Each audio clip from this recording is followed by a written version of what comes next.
Yes, my name is Owen Rana. I'm Director International Marketing for Pakistan Software Export. We are a $2.8 billion IT industry with $1.4 billion of exports. There are more than 1,000 IT companies in Pakistan operating in software development, IT-enabled services, software-related services, call centers, and hardware companies. As part of our international marketing efforts, we take delegations to different countries, participate in international exhibitions, and come to Canada.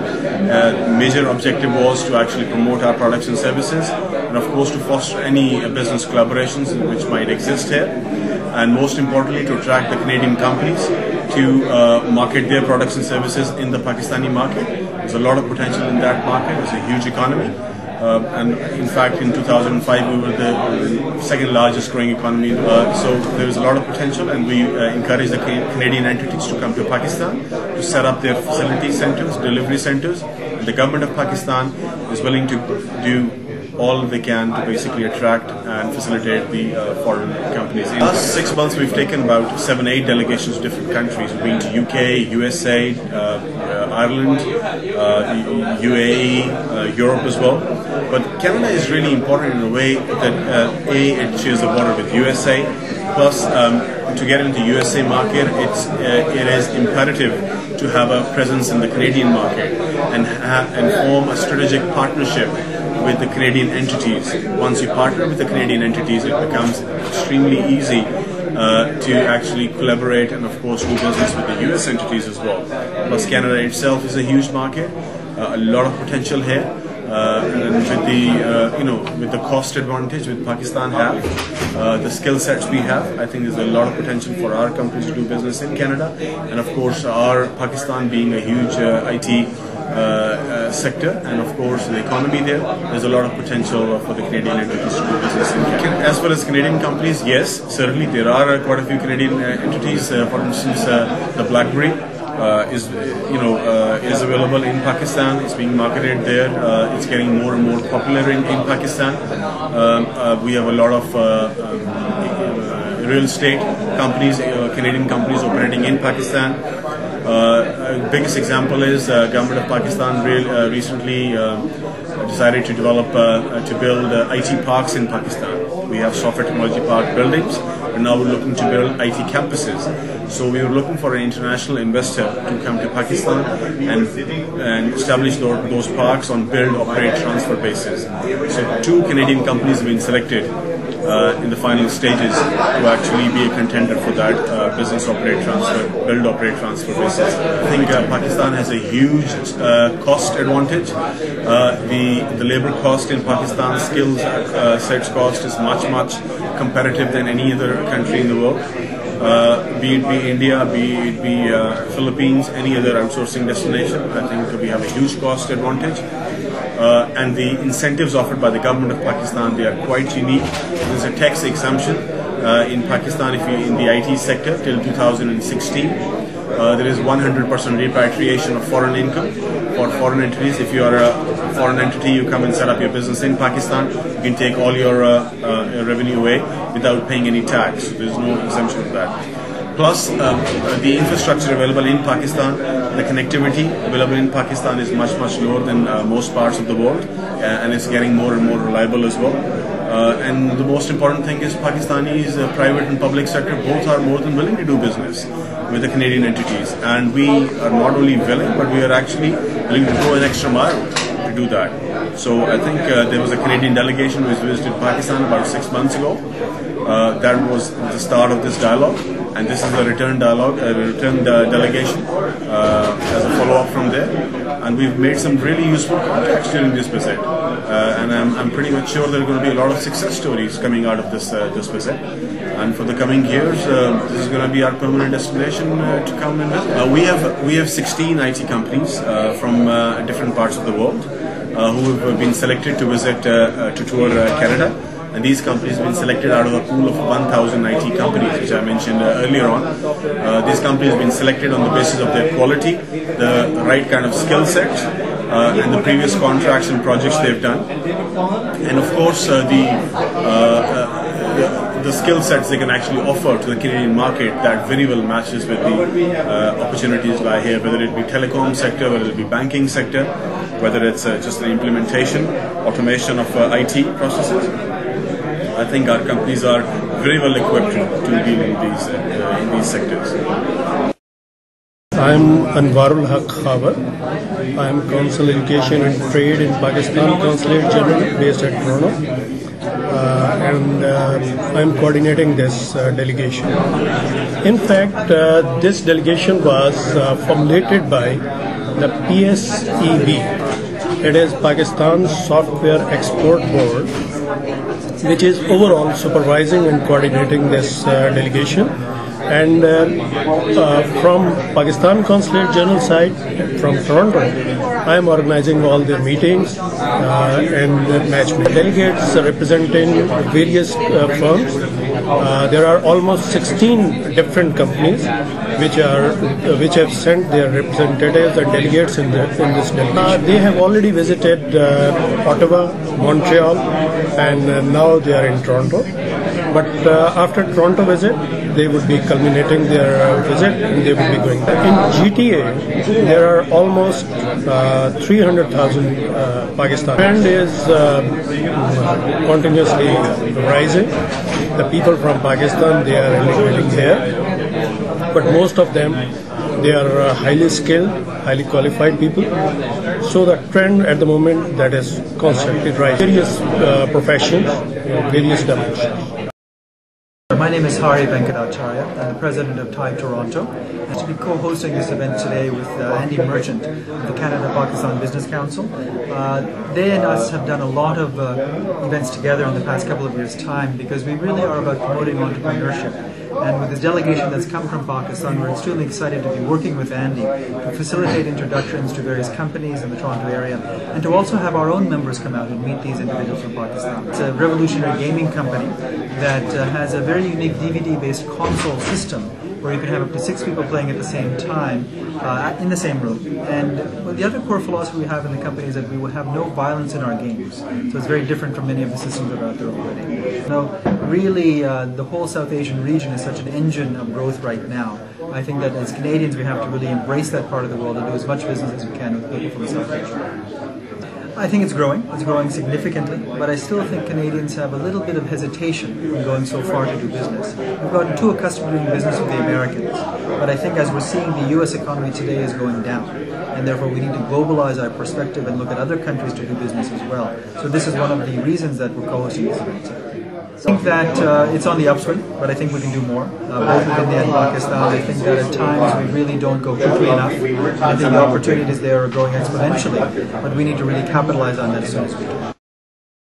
Good evening. My name is Jane Pilot. I'm president of Pilot Performance Resources Management, Inc. And I am at the Canada-Pakistan business event as one of their speakers for tomorrow. My topic is on global sustainability and the simple solution for being able to work with global sustainability. I am one of the developers of the first online e-learning internationally to assist businesses to implement effective and efficient management systems to international standards. And I believe that the solution to be able to help in sustainability around the world is for us to identify the risks and be able to manage. And my mission is to be able to take the e-learning around the world to be able to help small and medium-sized businesses so that they can be able to manage more effectively, be able to monitor and measure what they do so that they can be able to be competitive and competent in a global market. So I truly believe that the e-learning that has been developed will assist the businesses. Pakistan has a very large base that could be able to work to help their businesses because they have many small and medium-sized businesses that need to be able to expand and to be able to operate more effectively. Otherwise, they will not be able to be competitive in the world. The other thing is that a lot of their resources need to be looked at related to the environmental impacts that they have. So the training that has been put together on the e-learning will assist them in the environmental sector, which is a knowledge base to be able to improve their operations for their own country. I have been doing the training for management systems to international standards since 1994. And I have about 20 plus years experience in environment, health and safety and quality. And I have been one of the leaders in Canada in the development of auditor certification for environmental management. I'm also an author of a book on ISO 9001 implementation for quality management. So what I did was I said, I want to assist the businesses, the small and medium-sized businesses who can't afford it, because it's very expensive when you want to implement a management system. So I put the training on the internet in 1 to 2 hour modules and in a 3-step process. I call it identify, ensure, and improve, to be able to manage your business so that you can be able to cost effectively take the training. And as an example, to implement a management system, consulting fees can be up to $30,000, $50,000. Well, small companies cannot afford that. So what I did was I put it on the internet, and the total cost would be around $2,000, which is minimal. And so not only the training, but the process and the tools that they could use for implementing a management system. I wrote the book on ISO 9000, which is on quality, and I included quality, environment, health, and safety, and that book sells for $495. So you've got $15,000 worth of resources and materials to help the small business, because really it's the small business person that makes up the majority of businesses around the world and in Pakistan. My name is Imtiaz Saeed. I'm the Vice President for South Asian Markets at RBC. RBC is the official sponsor for the Canada-Pakistan Business Council. RBC is also the sponsor for the Indus Entrepreneurs, or TIE, Toronto chapter.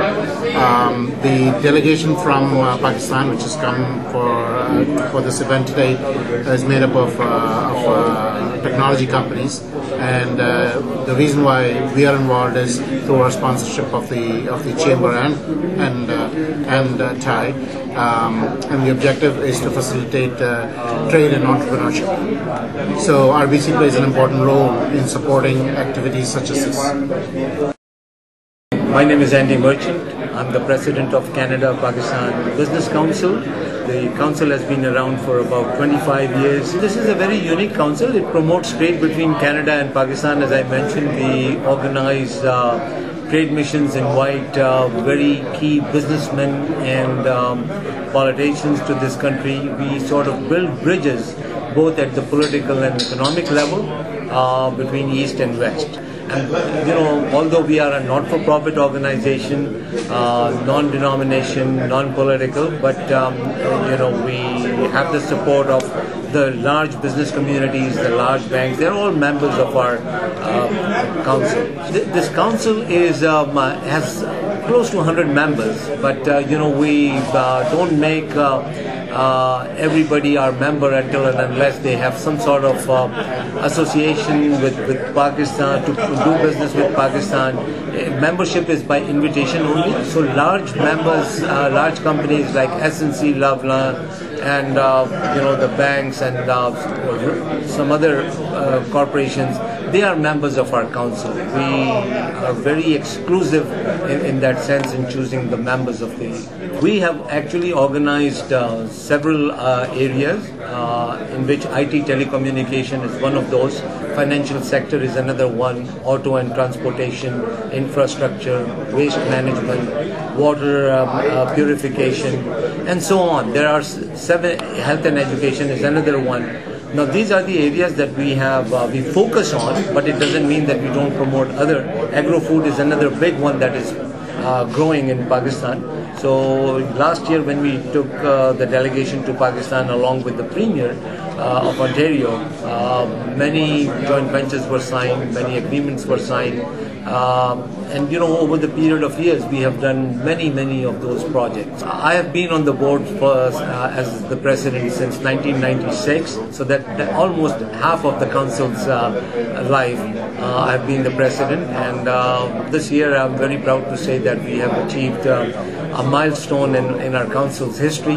We will be celebrating the 25th anniversary. From the building image point of view was when we took Dalton McGuinty to Pakistan. Prior to that, we had taken Honorable Alan Rock with us, we had taken Honorable Sinclair Stevens with us, we had taken Mr. Jim Carey Janis with us on these trade missions. I think the biggest one I would say is that we were very pioneer in introducing CNG to Pakistan, the canola seeds to Pakistan, and I would say that RIM is now in Pakistan, which is doing very well.